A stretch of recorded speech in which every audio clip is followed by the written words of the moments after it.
Srihari way to attain the supreme bliss. Right use of available means. Just think. Happiness seems to dwell in wealth and other material things, and we expect joy out of them. But does full happiness lie there? Do we never experience grief from our association with them? Will they always be with us? Is sorrow never felt as long as they are with us? No, such cannot be the case. On the contrary, our attachment to worldly objects and regarding them as our own give rise to greediness. Greed is the gateway to hell. It consumes us like fire as long as we live. After death, it leads us into woeful forms of life like serpents and introduces us to hells of terrible suffering. Think again. You hope for happiness from your kith and kin and other beings, but are they all happy? Do they never feel miserable? Are they in harmony with everyone? Do they all live with woe?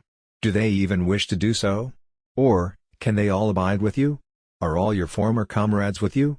Do changes never occur in their minds and bodies? Is there never a feeling of insufficiency in the mind of any of them? Are they always perfect in every manner? Do they never expect anything from anybody? Do they expect nothing at least from you? Just give it a thought. He who wishes from others something for himself, can he satisfy the wants of others? Can a seeker of pleasure impart it to others? Awake. Separation is taking place for everyone every moment, the span of life reduces every second. Death comes nearer every instant. Does a little thinking not make all this clear? If the reply is yes, then why not perceive the truth? When would you do so? What are you waiting for? Do you see any benefit in remaining immersed in delusion? If not, then who will show you the way? Why are you unconcerned, and depending on whom? How long will this go on? Have you ever thought of it? Otherwise, when would you think over it? Who is your true companion? This body, which you call your own, and, in so doing, sometimes also call it one, will it remain free from disease as you like? Will it serve you as you will? Will it be with you always, and never die? Have you ever thought of it with discerning perception? When would you do so? Or, do you propose to remain unfamiliar with this subject? Is it wise? Will the result of this be borne by someone else? Arise. Your kith and kin and worldly possessions, that were with you before, are they all there now? And whatever and whosoever are with you today, will they always be so? Can they all remain together forever? Ponder over it. If you think about it calmly, you will realize that only the all-compassionate Paramatman will be with you forever. Therefore, you must take refuge only at his lotus feet. 1. Jiva has evident identification with Paramatman, only it has forgotten about it. 2. There is no separation last from the Supreme Self. 1. There can be no kinship with the world. Jiva thinks by mistake that there is. 2. There can be no lasting synthesis with samsara. 3. God can never forsake Jiva. Bliss, and bliss alone, dwells in him, not unhappiness. 3. The world can never abide by Jiva. 4. In samsara, there is no perfect ananda, devoid of pain or grief. Pay attention to it. Jiva is a part of Paramatman. Gita 15/7, Manasa, Paramatman is supreme. Being a portion of him, Jiva is not content with its inferior status. It does not like to remain there.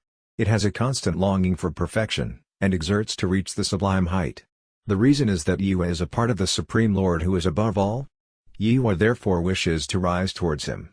Whatever be its slate, it wishes to rise upwards.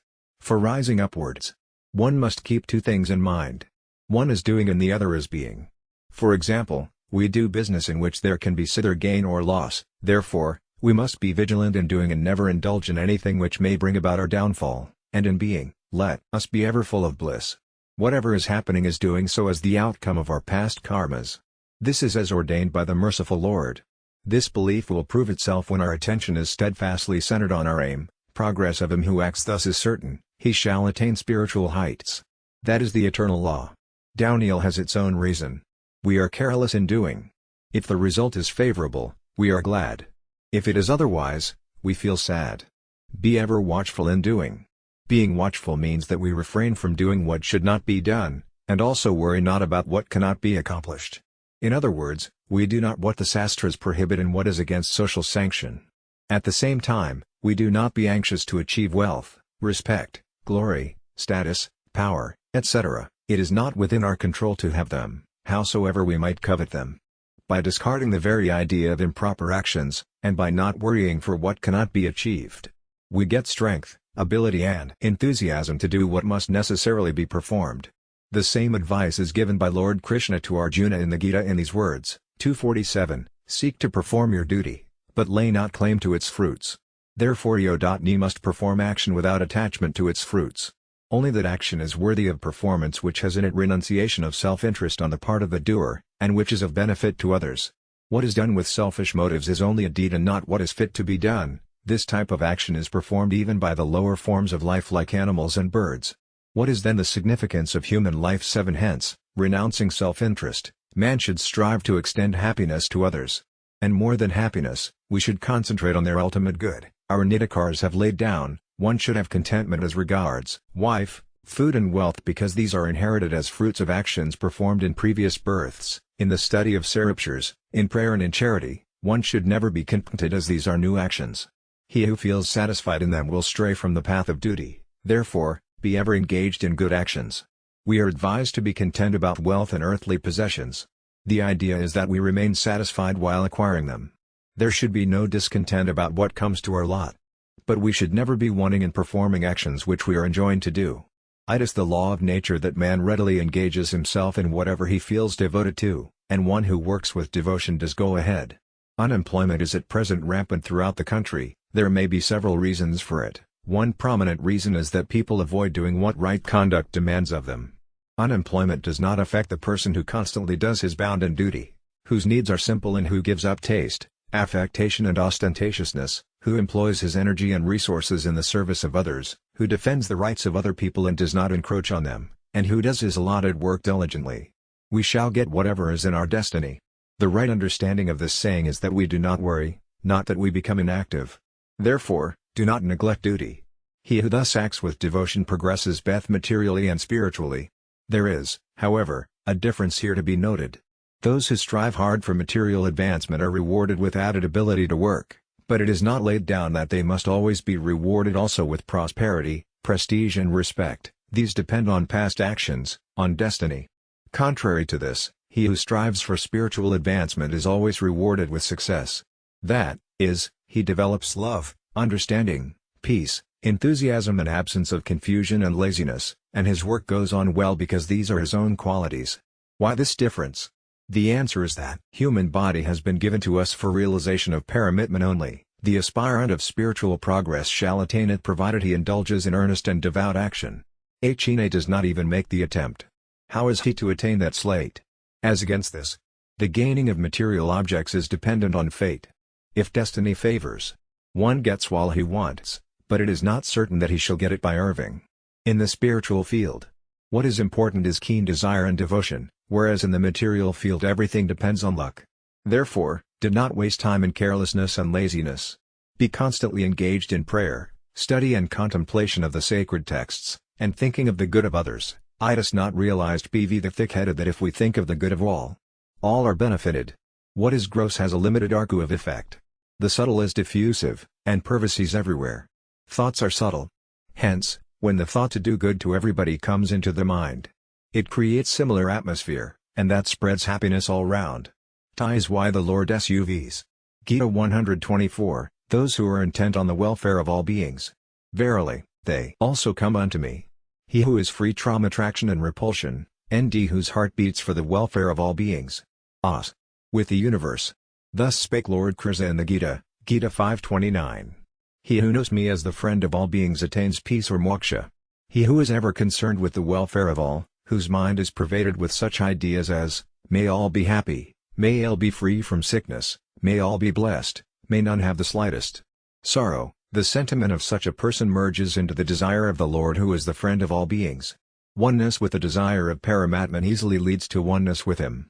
But if the person develops egotism or conceit, he does not achieve this blessed state. The scriptures enjoin, deities should be worshipped by becoming a deiv. If all mantra is to be accomplished, keeping it constantly in the mind, one has achieve complete identity with it. Similarly, those who have in their minds the welfare of all beings achieve the Paramatman. Therefore, the best and the casiest way to attain Paramatman is to be alert every moment in the service of all his beings. Sri Swamiji Maharaj says in Srt Ramakarita Malnasa, only you and your devotees are benefactors without self-interest. Therefore, those jivas who help others without any interest of their own achieve oneness with Bhagavan. Really speaking, all jivas are part of Bhagavan, but through selfishness and dependence on gross matter, Jiva has fallen to the lower level. Thus have the saints spoken, Avarice has dragged you down, a poet has said, therefore we must shun greed.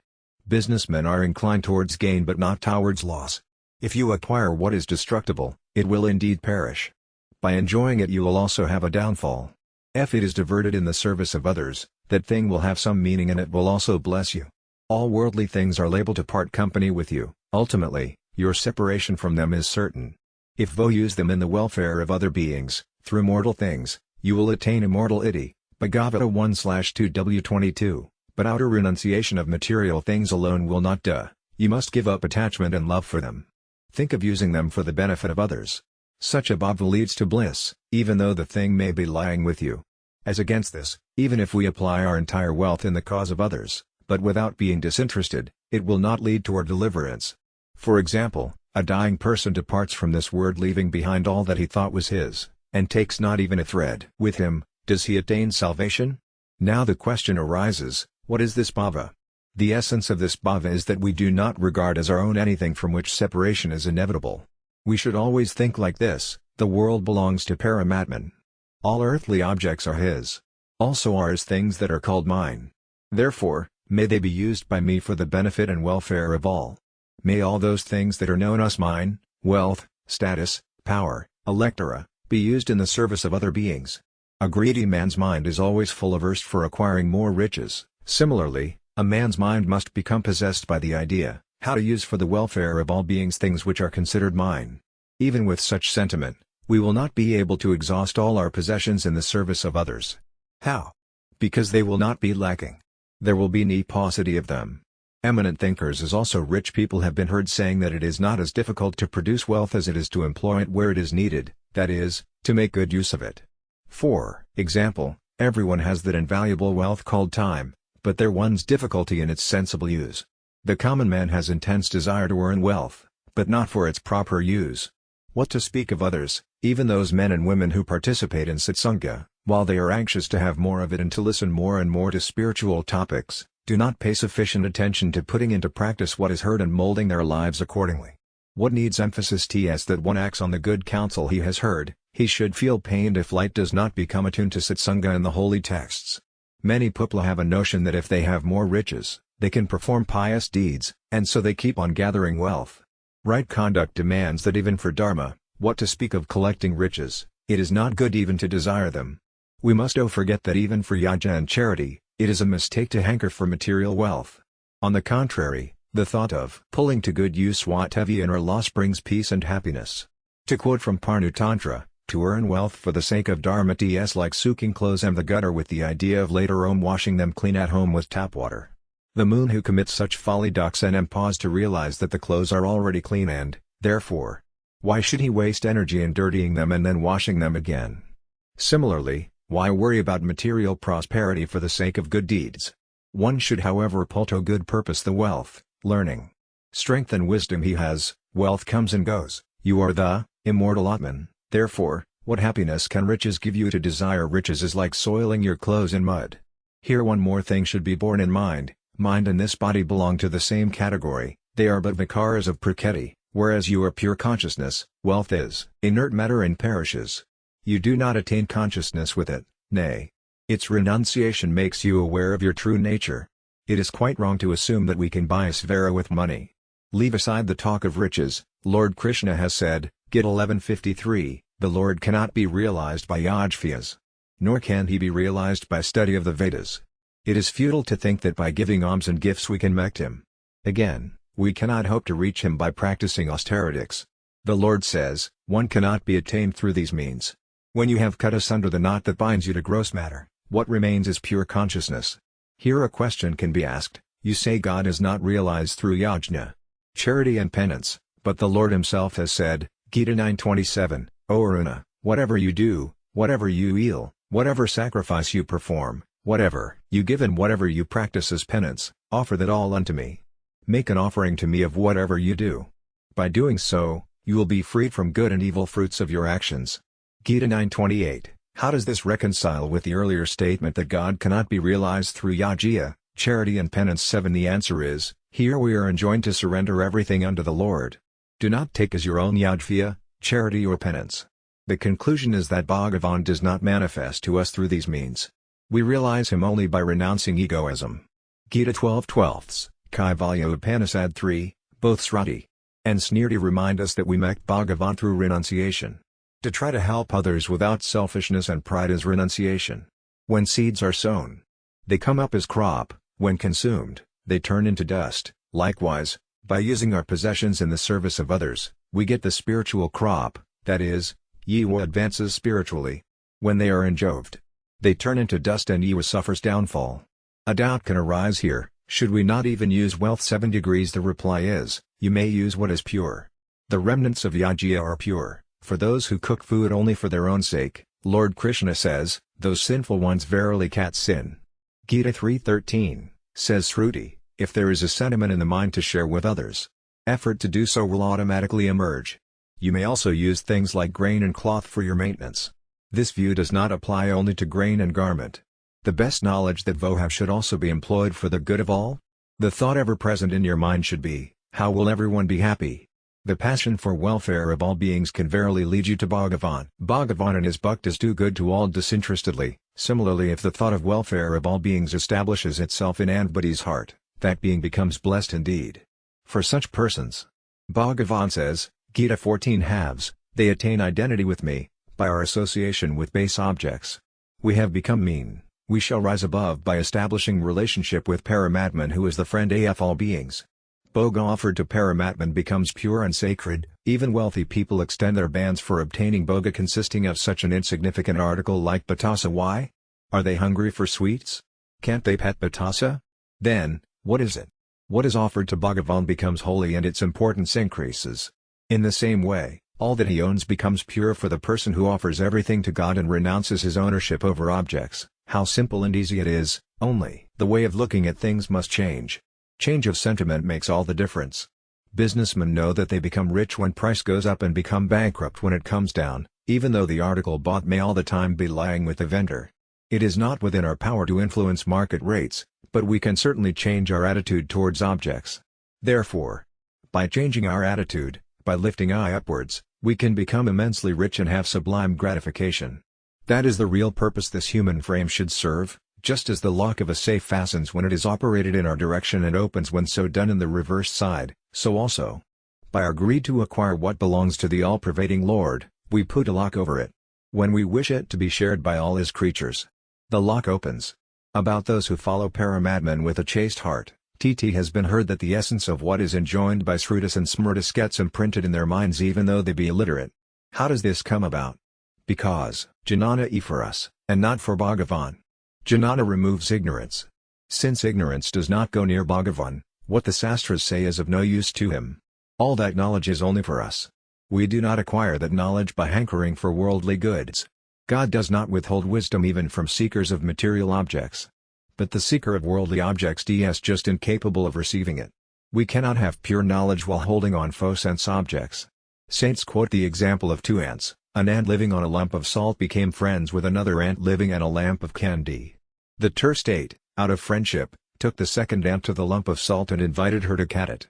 The invitee said, "Which shall eat? Is it anything sweet?" The host asked her friend, "What is sweet?" "Is there anything sweeter than salt 7 inches?" replied the ant. "This is not sweet at all.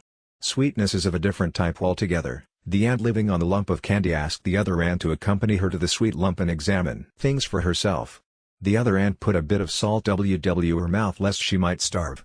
After she reached the lump of candy, she ate a particle of it, but it didn't taste sweet. Her friend asked, "It tastes sweet, does it not?"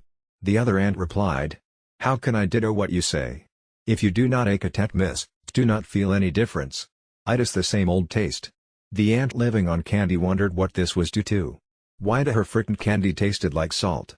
She herself tasted the candy, and it was sweet. She asked her friend, "While leaving for this place, did you put anything in your mouth?" Thereupon the other ant replied, "Lest might remain hungry, I had put a grain of salt in my mouth." Her friend said, "Throw it out." When the grain of salt had been spat out, she again said, "Now taste the candy." This time the other ant glued herself to the candy after tasting it. Asked her friend, "How does it taste?" The other ant just winked as if to say, "Don't disturb. Let me eat." Just so, Those who participate in satsanga listen to the good things said there, but clinging all the while to riches, respect and glory. When the sadhaka genuinely enjoys satsanga, asks them, "How are you enjoying?" they reply affirmatively, but how can they derive real pleasure from satsanga with a lump of salt in the mouth? The mind is intent on acquisition of gross matter and its enjoyment, and status, glory etc. Therefore, forgetting all these things, the aim should be the attainment of Paramatman. These material possessions will not after all accompany us on the journey beyond, better exhaust them while we are here. Is there any sense in thinking of locking up the road? The road is for traffic and should be so used. Likewise, these worldly things also come and go. Use them for yourself and let others also use them. If the aim is collection and enjoyment for self alone, we develop within ourselves a devilish quality. Those who have this devilish quality say, gratification of lust is the only aim. Gita 16:11, the wise man says, "Brother, just think, how long will our association with these things last? 7 We put on the best of clothes. Even the slightest crease in them is intolerable. How deeply are we immersed in worldly enjoyments that we cannot put up with even a petty thing like crease? Putting on decent clothes is not objectionable, putting them on as the occasion demands is also no crime. But we must clearly understand that putting on clothes is not all. Howsoever careful you may be, clothes will get worn and soiled. Even the animals understand the enjoyment of sense objects.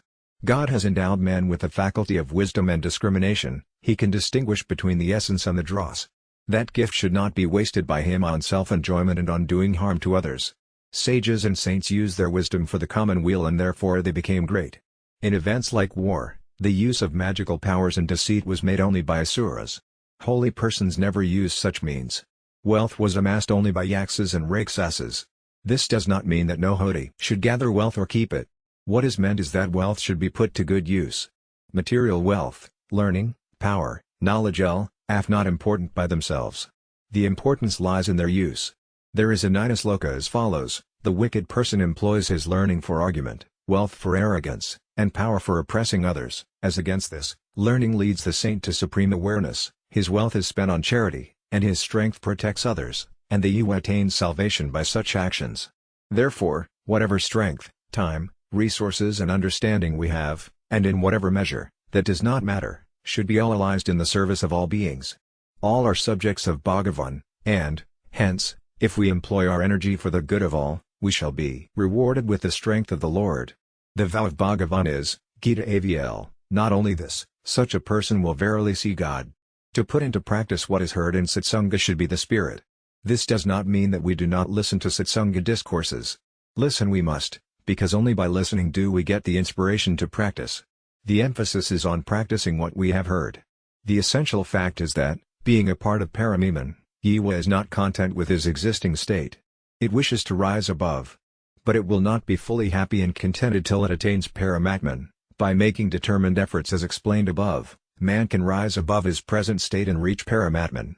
This is possible only through the human body because Paramatman has given it for his attainment only. At the same time, he has also fully equipped us for this task. Hence, let us be particularly vigilant for achieving Paramatman.